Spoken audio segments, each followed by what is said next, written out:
Hey guys, hello and welcome back to Dentistry. This is Dr. Simran and here at Dentistry I make videos on dentistry and dental related topics. And if you find these videos useful, please don't hesitate and please do subscribe to the channel because your subscription gives me so much more motivation. And also don't forget to click that bell icon so that you get updates whenever I upload a new video. आज का topic एक बहुत ही common और बहुत ही important medical emergency के ऊपर है जो कि हर डेंटिस्ट ने कभी ना कभी अपनी लाइफ में फेस किया ही होगा, जिसको सही तरह से सही टाइम पर मैनेज नहीं किया गया तो एक लाइफ थ्रेटनिंग सिचुएशन भी बन सकती है.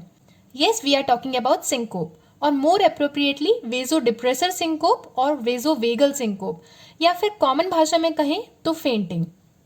एंड क्योंकि कुछ लोगों की रिक्वेस्ट थी कि वीडियोस हिंदी में भी बनाए जाए तो इसलिए ये वीडियो हिंदी में रहेगी and I will try to add English subtitles.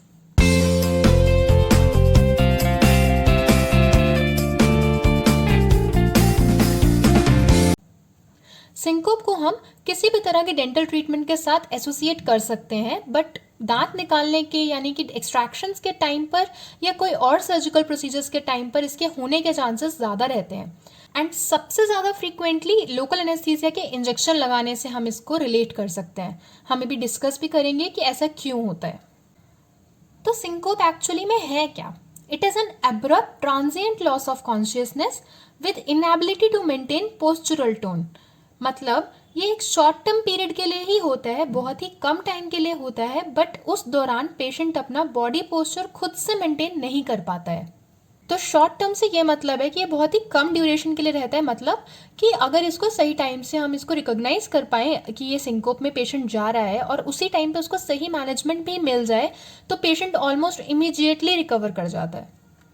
तो अब जब हमें ये पता चल गया है कि सिंकोप एक्चुअली में है क्या और ये जानने के लिए कि इसको कैसे प्रिवेंट किया जाए या फिर इसको कैसे मैनेज किया जाए, हमें ये जानना ज़रूरी है कि ये आखिर होता क्यों है और क्यों कुछ लोगों में सिंकोप होने के चांसेस ज़्यादा रहते हैं दूसरों के बजाय. तो व्हाट आर दीज फैक्टर्स जिनकी वजह से ये सिंकोप हो रहा है? तो हम इन फैक्टर्स को दो कैटेगरीज में डिवाइड कर सकते हैं. एक होता है साइकोजेनिक फैक्टर्स और दूसरा होता है नॉन साइकोजेनिक फैक्टर्स. तो साइकोजेनिक फैक्टर्स क्या है?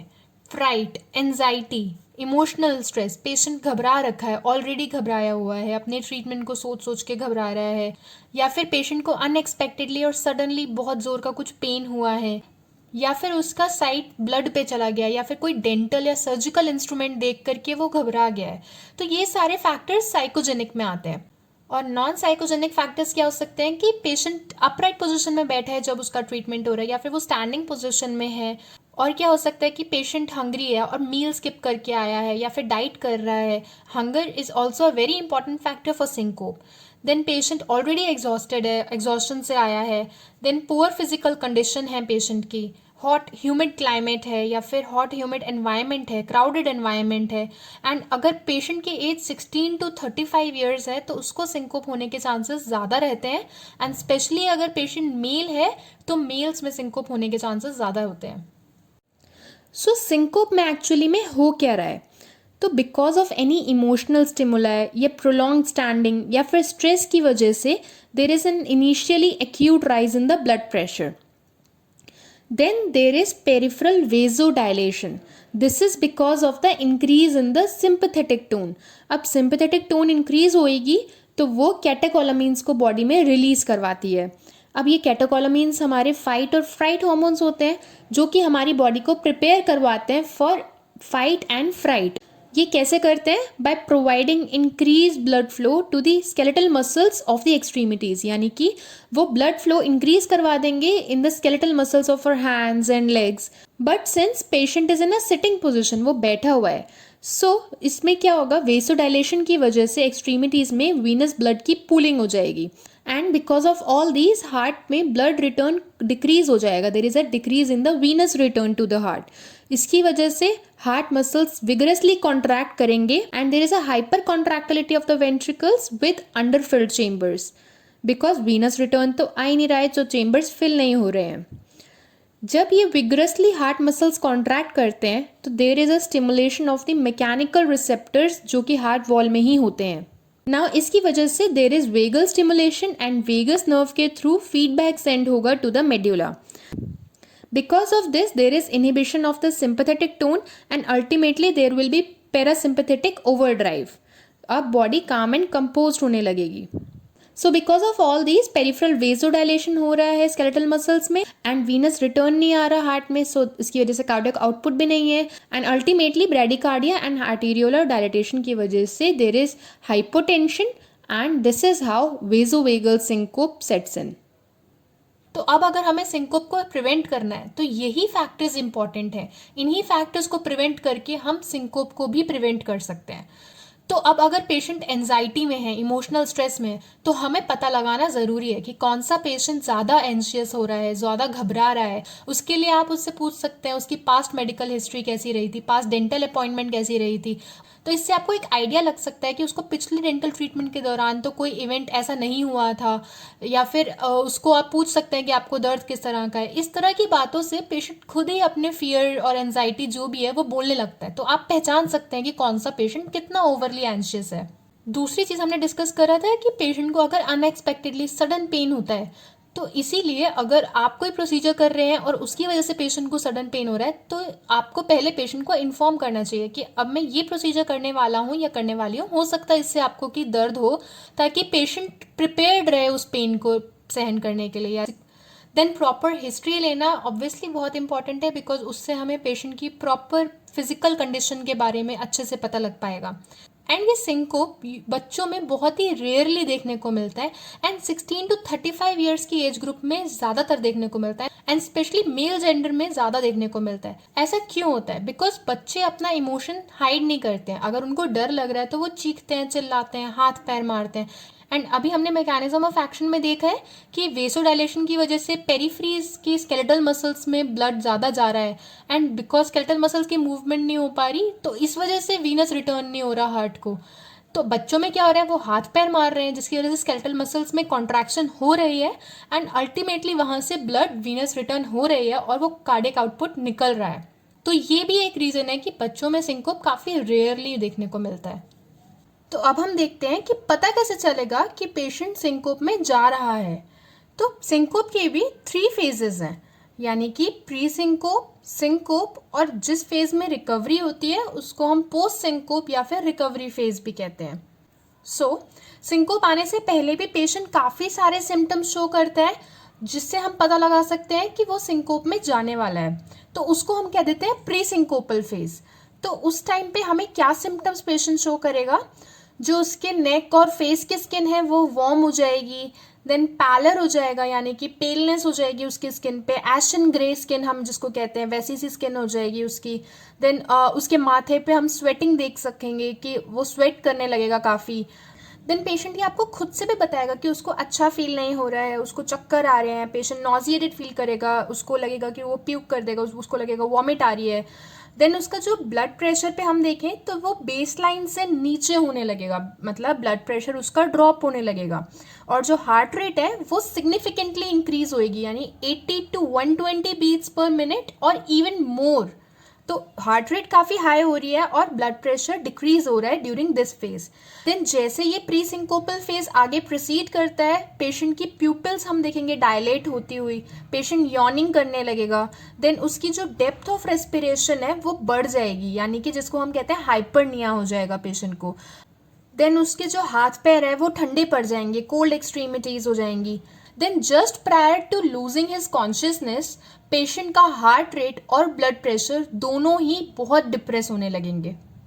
और इस टाइम पर पेशेंट को डिस्टर्ब्ड विजन होगी, यानी कि उसको ब्लरी विजन हो जाएंगी, उसको धुंधला धुंधला लगेगा, देन चक्कर आएंगे एंड फाइनली पेशेंट अनकॉन्शियस हो जाएगा, फाइनली वो सिंकोप में चला जाएगा.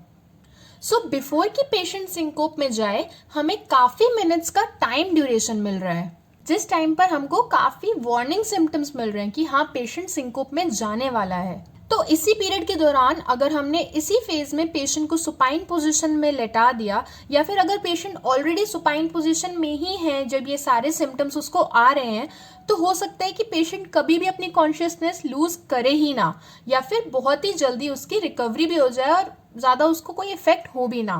पर अगर इस टाइम पर पेशेंट अपराइट पोजीशन में बैठा है तो सिंकोप को डेवलप होने में हार्डली 30 सेकेंड्स लगेंगे. तो अब हम बात करते हैं कि पेशेंट सिंकोप में क्या सिम्टम्स शो करेगा। तो अब जैसे कॉन्शियसनेस जा चुकी है तो पेशेंट की ब्रीदिंग काफ़ी इरेगुलर या जर्की हो जाएगी, या शैलो, साइलेंट, या फिर ब्रीदिंग कंप्लीटली सीज भी हो सकती है, जिसको हम रेस्पिरेटरी अरेस्ट या फिर एपनिया बोल सकते हैं। देन प्यूपिल्स डायलेट हो जाएंगी, डेथ लाइक अपीयरेंस हो जाएगा फेस पे, एंड सेरिब्रल हाइपोक्सिया की वजह से कन्वल्सिव मूवमेंट्स भी हो सकती हैं पेशेंट में, यानी कि मस्कुलर ट्विचिंग्स भी देखने को मिलती हैं। तो हमने देखा था प्री सिंकोप में हार्ट रेट पेशेंट का डिक्रीज हो रहा था, तो ये डिक्रीज सिंकोप में भी होता है, और सिंकोप में पेशेंट की heart rate 50 beats per minute या इवन उससे भी कम हो जाती है, और ब्लड प्रेशर भी एक्सट्रीमली लो हो जाता है। ड्यूरिंग सिंकोप पेशेंट की पल्स काफी वीक एंड थ्रेडी होती है। नाउ बिकॉज पेशेंट ने कॉन्शियसनेस लूज कर दिया है तो अब उसकी मसल्स भी रिलैक्स करेंगी। सो जब पेशेंट की मसल्स रिलैक्स करेंगी उसकी वजह से कंप्लीट या फिर पार्शियल एयरवे ऑब्स्ट्रक्शन होने के रिस्क है। पर एक बार अगर हमने पेशेंट को प्रॉपरली सुपाइन पोजिशन में लेटा दिया तो सिंकोप काफी ब्रीफ ड्यूरेशन का रह जाता है एंड प्रॉपर रिकवरी हो जाती है पेशेंट की। But even if patient recover कर चुका है ड्यूरिंग द पोस्ट सिंकोपल फेज यानी कि रिकवरी फेज में पेशेंट अभी भी पेल रह सकता है, उसको नॉजिएटेड या वॉमिटिंग जैसा अभी भी फील हो सकता है, वीकनेस हो सकती है, कंफ्यूजन हो सकती है, डिसओरिएंटेशन, स्वेटिंग, ये सब रह सकता है, और ये सब लास्ट कर सकता है for a few minutes to several hours, या फिर कुछ पेशेंट्स में तो 24 आवर्स से ज़्यादा का टाइम भी लग सकता है। अब इस दौरान रिकवरी के फेज में पेशेंट का ब्लड प्रेशर और हार्ट रेट स्लोली इंक्रीज करने लगेगा और बेस लाइन पर आने लगेगा, और पेशेंट की पल्स भी स्ट्रांग होने लगेगी। पर सेकेंडरी एपिसोड्स अभी भी पेशेंट को सिंकोप के दोबारा से हो सकते हैं। So now that we know कि सिंकोप है क्या, वो होता कैसे है, और किस पेशेंट को ज़्यादा होने के चांसेस हैं और क्या उसके कॉजेटिव फैक्टर्स हैं, so it's time now to see कि उसकी मैनेजमेंट क्या है। सो हम सिंकोप की मैनेजमेंट को 3 स्टेप्स में देखेंगे।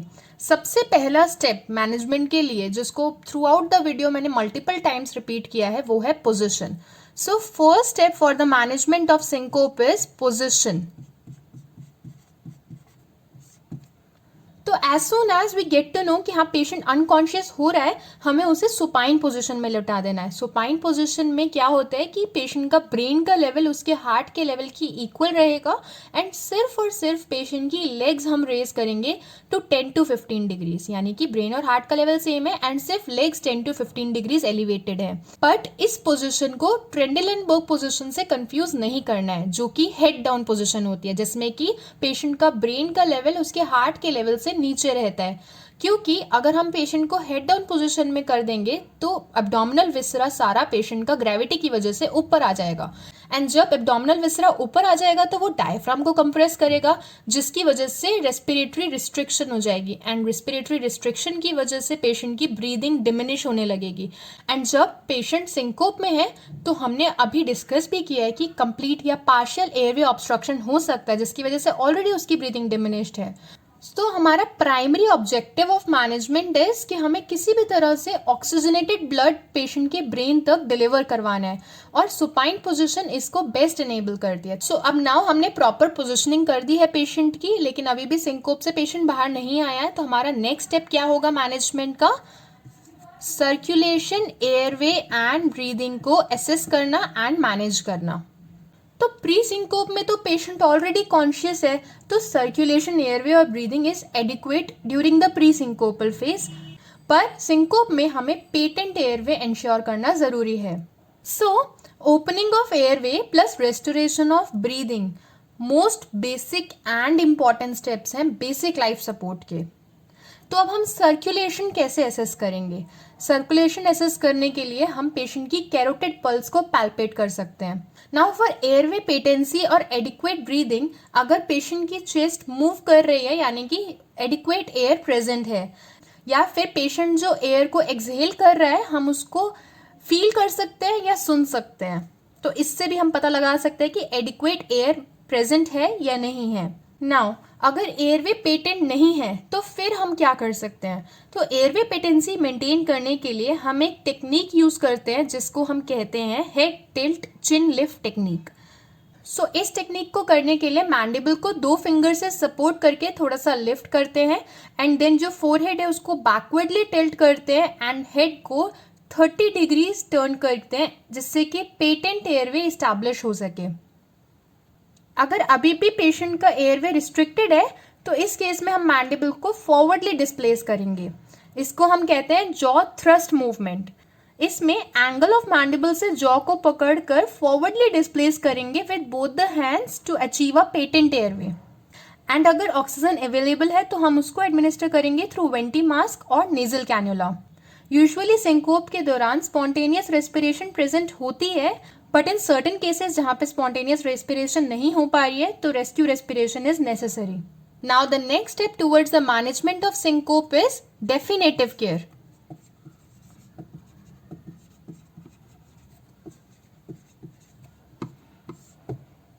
तो डेफिनेटिव केयर में ऑक्सीजन एडमिनिस्टर करेंगे लाइक वी डिस्कस्ड अर्लियर।